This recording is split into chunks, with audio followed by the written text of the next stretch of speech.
Now cross live to the IEC Centre where reporter Abongile Dumako is standing by. Hey Abongile, what's happening there?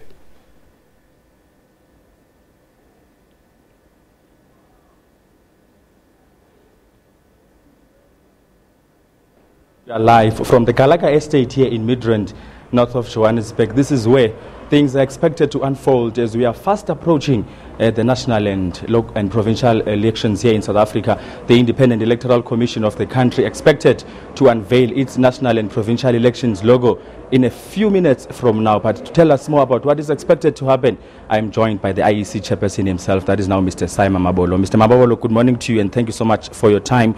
Just briefly tell us, why are we being here as the IEC? It's a moment of joy, a moment of celebration, because we are starting the process of preparation. We're giving impetus to the process of preparation for the 2019 national and provincial elections. We'll unveil the logo. We will have leaders of political parties here. We'll have leaders of civil society. We'll have representatives of government. And of course, members of the Commission. We hope that the logo that we'll unveil, as well as the campaign that will underpin that logo, will enthuse especially young people. It will energize them to ensure that they participate. In particular, they register in their thousands.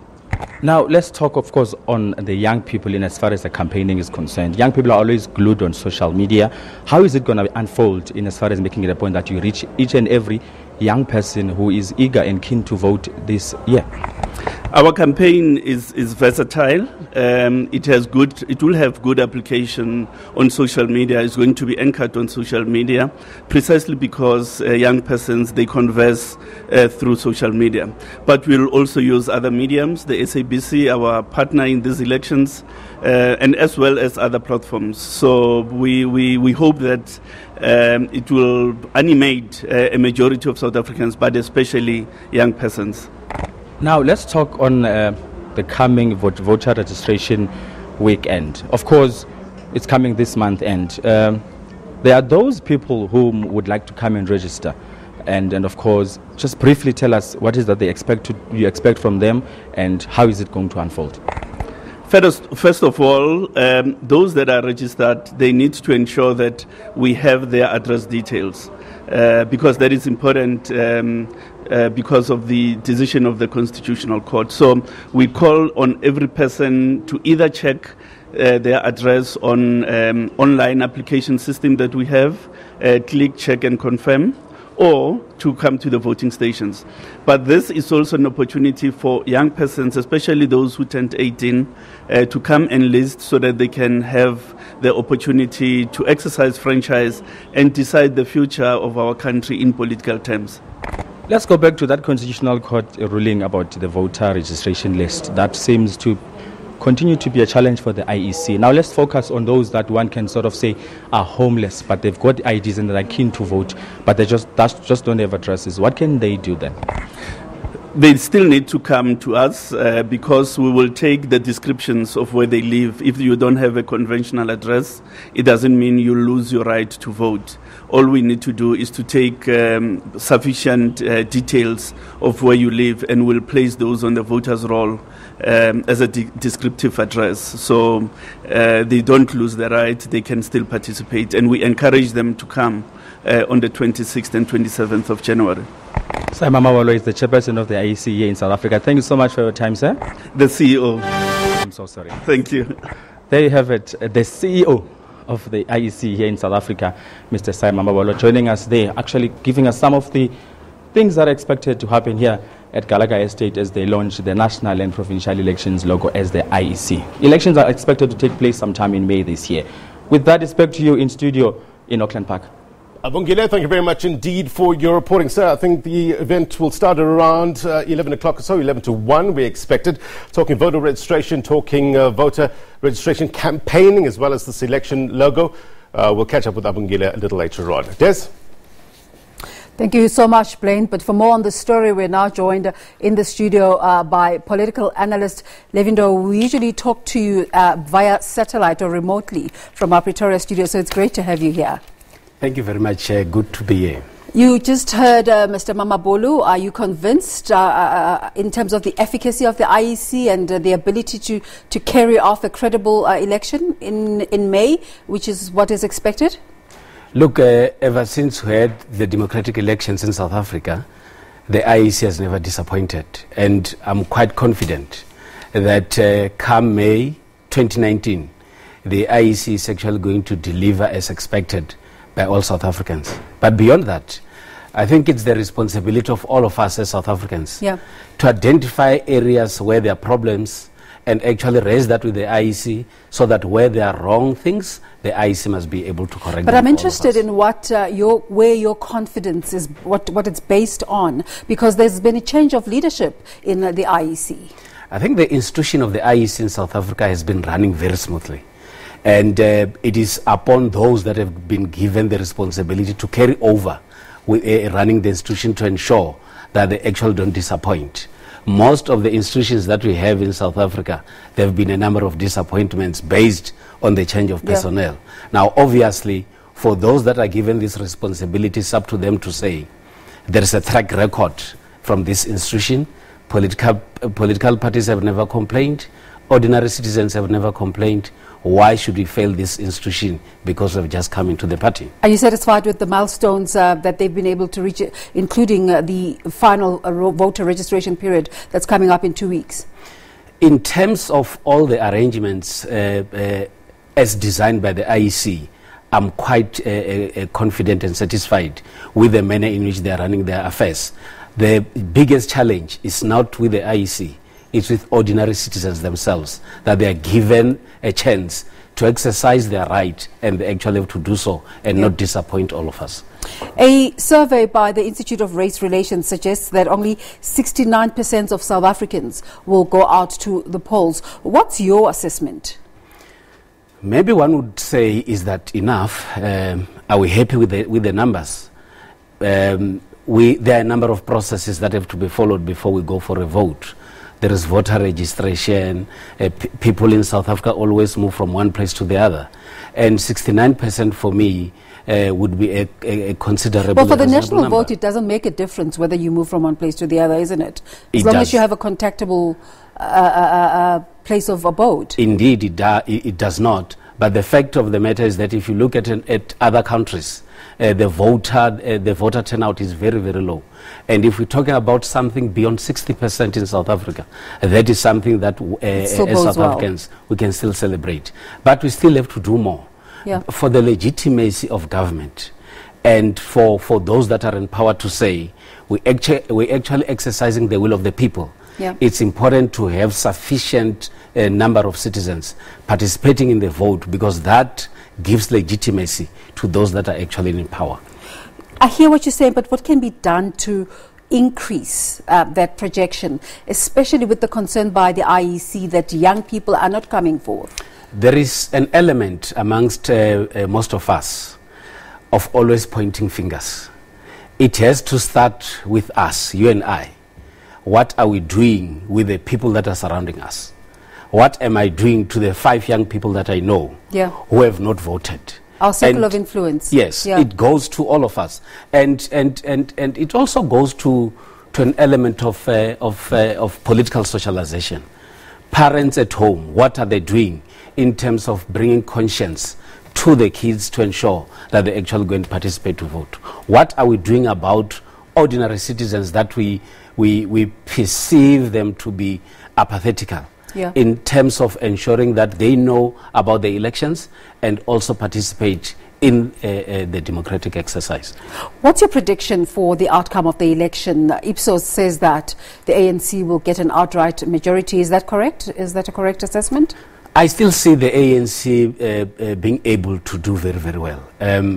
I'm still waiting to see what the other political parties are going to bring. Now in 2019, we've always been seeing the ANC from the 1st of January up until today. We've seen the Democratic Alliance with an activity in the Western Cape.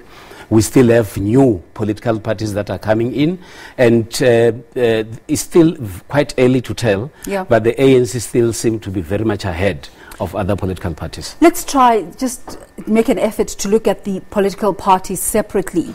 The ones that have been in existence, the opposition parties. There's talk that support for the DA is waning. Is that realistic? What are your thoughts about the EFF? And what are the chances of parties such as the Socialist Workers' Revolution Party or the Local Content Movement, or for argument's sake, the one that Jimmy Manyi or Mzanele Manyi has just joined, the African Transformation Movement? What are the chances of each political party? For me, it's about strategy. What I've observed in a number of elections in the past is that the other opposition parties would, unaware, popularize the ruling party. Unintended consequences. Yes, I'm saying so because most opposition parties don't talk about themselves. They always talk about the ruling party. And that is exactly what Jimmy Manyi was doing yesterday. That has got negative effects on them, because instead of them talking about what they can bring for ordinary citizens, they focus on talking about the ruling party. And in most statements statements and utterances from different political parties, they mention less about their own political parties. How can you avoid that, Levy? You're seeking to differentiate yourself from the usual. Manifesto is about selling yourself. What you have to offer. What you have to offer. And what you do there is to say, you broadly provide a framework of the challenges that are there in society and what, as a party, you can then be able to offer. Obviously, you cannot avoid talking about the ruling party because there are a number of mistakes that we need to refer to. But more of the emphasis should actually be based on what you as a political party are able to do, and then also be able to make sure that some of the people that are part of your political party are also known, so that your party is actually known by ordinary citizens that can then influence the voting patterns. Again, let's talk about the potential for the different parties. How can we see the EFF coming out of this election? For me, the EFF has got a better chance for improvement. Better chance for victory or better chance for improvement? For improvement. I see the EFF having the potential of increasing the percentage. But that will also depend mainly on the strategy. Remember how the EFF came into power. There was an emphasis on corruption. There was an emphasis on ensuring that they attract young people to come onto the party. But what then has to happen now is for the EFF not to talk more about individuals, but to talk more about themselves and what they can actually offer. But what the EFF can also do as an advantage to themselves is to identify areas where they've actually succeeded in the last few years, and that can actually attract some of the undecided voters. You don't think they will be affected by any of the internal problems that they have witnessed in recent times? The EFF has got a challenge of ensuring that they manage the challenges that are existing within the party. If there is something that the EFF has to avoid now, is internal squabbles that has got an impact on the EFF, because we're only left with 4 months. And anything that might happen into the party that has a potential of causing divisions, it might create a huge dent on the party. Is there any chance at all that we're going to see the African Transformation Movement or the Local Content Movement in Parliament? It will actually depend on the voters and the number of people who voted, either for all different political parties. But I think for me, what is important, which I'm still looking for, not only from the ATM, also from the constituency party and the Good Party, and also for the party that has been taken over by young people in the Northwest from the late Lucas Mangope. We need to have an ideology as a center of the existence of those parties. And what in most instances I have observed is actually anger and not an ideology. and you cannot sustain anger. And what is important is to build a party based on ideology, so that people can rally behind that ideology. If you do a breakdown of the different provinces, what are the different challenges and the low-hanging fruit for the political parties in terms of how they can try to determine how they will fare in the elections? I think what most parties should actually look at is Gauteng. Gauteng is one province that is available for anybody. There are a lot. Yes, there is a lot of influx of people. So there's no certainty in Gauteng? There is no certainty in Gauteng. There is an influx of people coming into Gauteng, and most people come having decided on which party to vote for. But another biggest challenge with Gauteng is that we have got a lot of tertiary institutions, and most of the students might come to Gauteng not having registered as voters, and they must just come in, participate in all the rallies, but when it comes to election time, they might not participate. They don't put the X on the paper because they are not. And the other provinces? One of the biggest challenges that I see in the ANC and all the different political parties will be the Northwest. The challenges that the ANC has had. You were talking about Lucas Mangope's party, which could take advantage of that situation. Yes, if they're ready. There's a young person in the new party there, Mr. Sihume, very energetic, and I know that on the basis of the background of the party, they are busy galvanizing the lost support that was there whilst Mr. Mangope was still in existence. Yeah. The ATM had their own press conference in the Northwest. It means that there is a huge interest. But another very important area for me will be the Western Cape. Patricia de Lille is going to ensure that a departure from the DA is felt by those who participated in the exit. We will continue to have these conversations in the lead up to elections which are expected to be held in May. I wanted to touch a bit on ANC 107, but it looks like we're out of time. I don't know if my producers will allow me. It seems like we don't have time at all. But this is a conversation we can continue to have. Levindo, thank you so much for making the time to come through. You're welcome. You're watching The Agenda, and it's time for a break. We'll continue with the show afterwards.